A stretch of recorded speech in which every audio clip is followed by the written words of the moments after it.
I couldn't believe what I was hearing when my boss said I couldn't take any time off with pay. It was shocking. I always stand up for myself, but this time it was too much. She basically told me not to bother coming back. Hearing that, I felt like I couldn't take it anymore.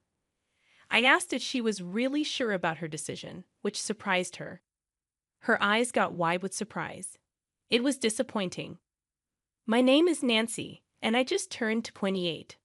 I've been working at Candle Corporation for 10 years, which makes me experienced even though I'm still young. My family isn't rich, but my parents took good care of me.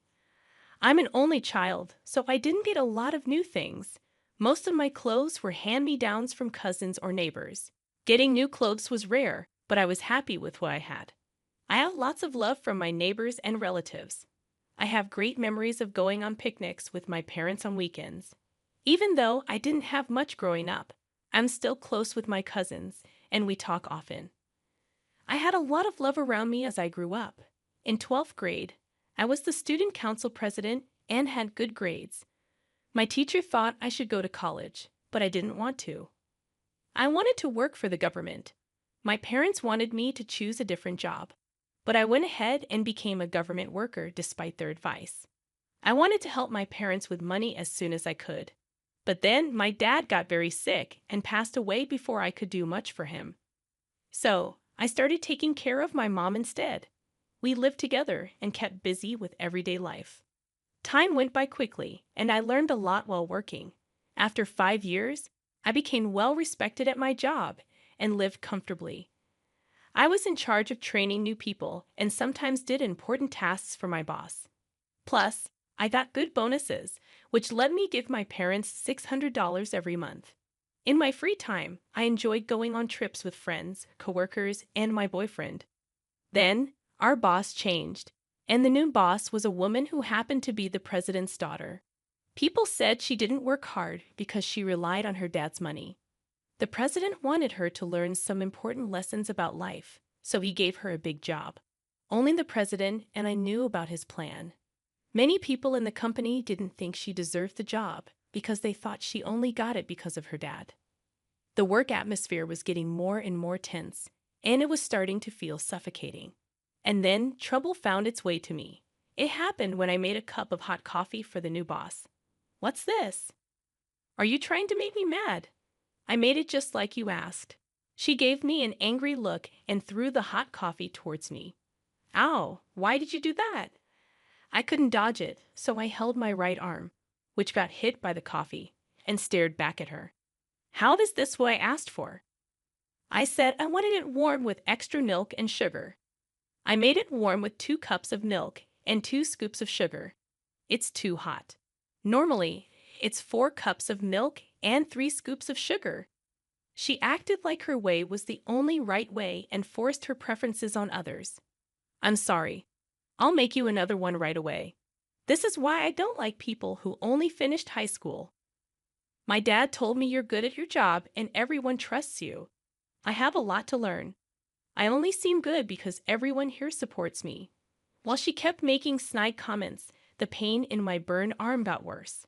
I just wanted to leave and cool down my arm. I was excited to meet you after hearing my dad praise you. But what a letdown.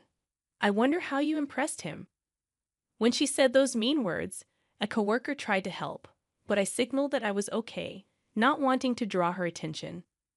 Later, that coworker became her new target. Anyone she targeted before ended up feeling so stressed that they quit their jobs. Now it seems like she's targeting me. While I was thinking about what to do, she grabbed my burned arm and squeezed it tightly. "You're brave to ignore me, but don't think you'll get away with it." I winced in pain. After seeing my reaction, she let go of my arm and told me to make coffee again. I made an excuse and rushed to the kitchen to cool down my arm. It was awful. After work, I went to see a skin doctor and got some medicine, but my arm didn't fully heal and left a mark. So I dressed in a way that hid it, so others wouldn't worry. Since that day, she started bothering me even more. "What's wrong with this paper? It's full of mistakes. Take your job seriously." "What mistakes are there?" I asked, trying to figure out her mood.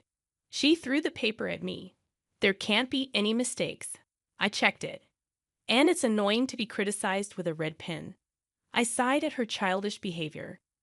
Honestly, this paper needs to be fixed because it's not good enough. You came here without knowing much. Please admit the mistakes and learn. I tried teaching her like I did with other new workers, but her pride got in the way. Don't argue. Just do your job. I'm the boss, so I don't have to do this. And this is what the president wants. You're trying too hard to impress my dad, right? You came from a family without a dad, didn't you? I was surprised she brought up my family. Plus, we never talked about this before. You only have your mom now, right? Your dad worked hard in a poor family, got sick, and wasn't rewarded. Let's not talk about personal stuff at work. I just wanted to chat a bit. You're so boring. I couldn't hide my annoyance when she made fun of my parents. You're getting mad, huh? That's funny. My parents are amazing. You, who know nothing, can't say anything. She quickly replied when she heard my voice change. So, that's how you really are, huh? Is it okay to treat the president's daughter like this? Maybe I'll tell my dad how you've been treating me badly. Do as you please. Fix the test paper and hand it in today. I'm going to make sure you leave this place. As I walked away from her, she whispered something to me, but I ignored her and went back to my desk.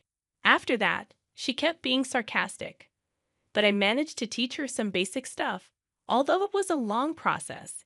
It included simple things like using the computer and different types of documents. During my break, I sat on the rooftop bench, sipping coffee to relax my tired body and thinking about my future. Suddenly, my phone rang with an unknown number.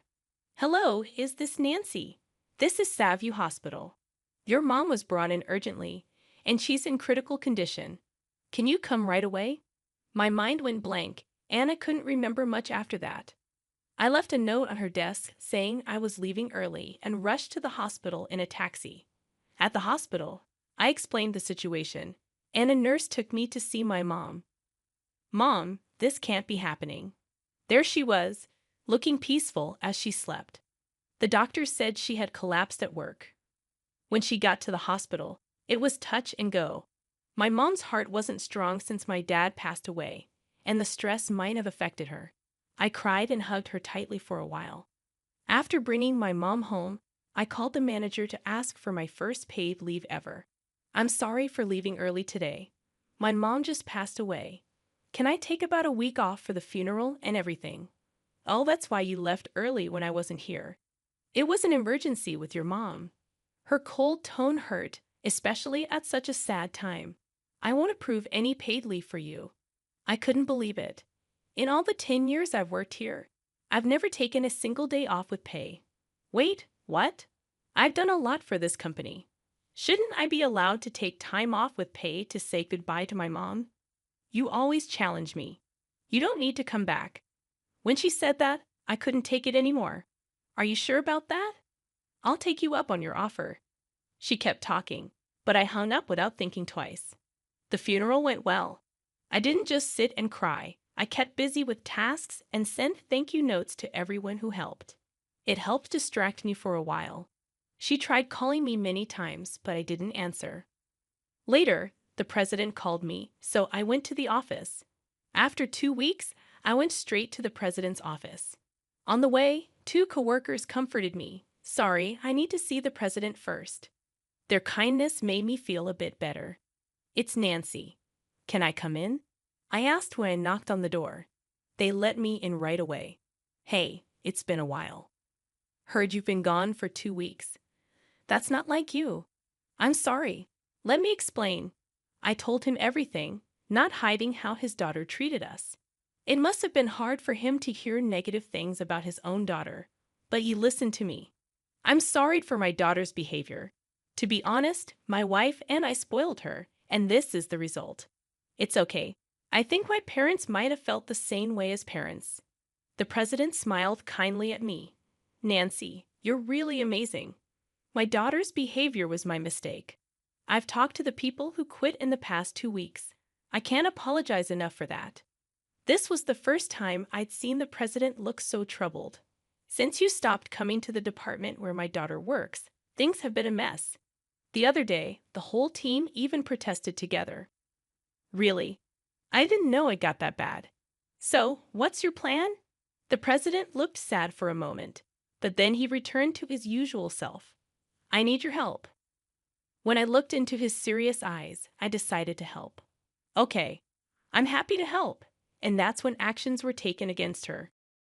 Hey, when are you coming back to work? The frustrated manager finally contacted me. But didn't you tell me not to come? Stop that. Everything's a mess here. Come to the office now.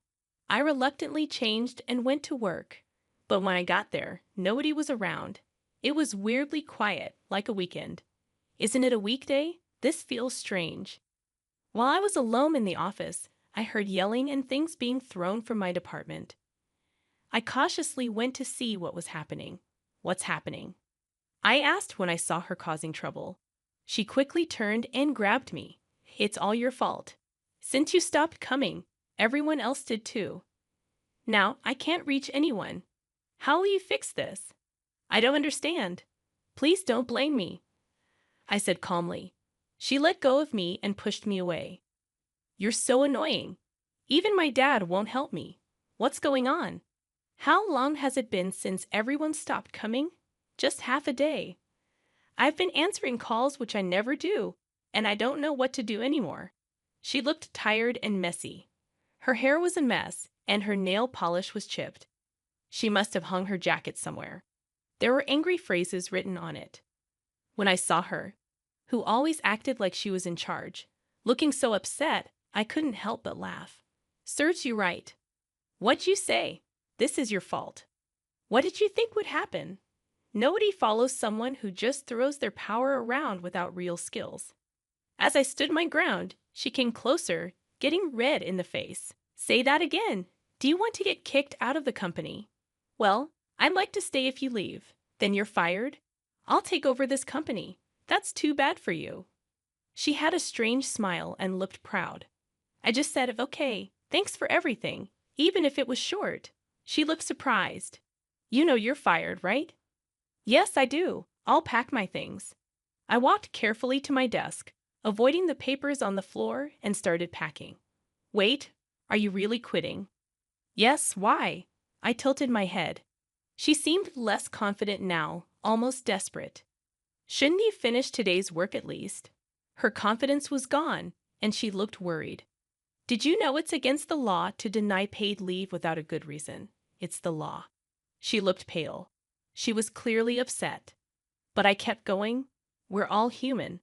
I understand we might not get along, but that doesn't mean you can treat people badly. You're not fit to be a manager. I wonder what your parents are like. Who do you think you are? Insulting my parents?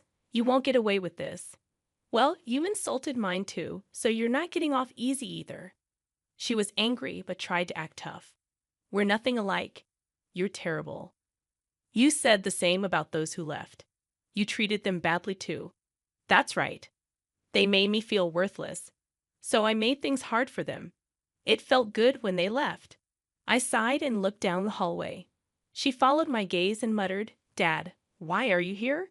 The president walked in and went straight to her father. There's been a misunderstanding. No need to explain. I have proof of what you did. No, they were jealous of my skills and set me up. I didn't do anything wrong.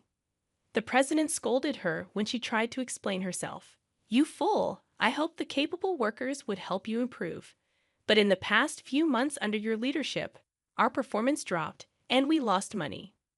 But I made you a manager, so I trusted you, right? I hope you can do better this time. No. If I didn't promote you, you would have quit.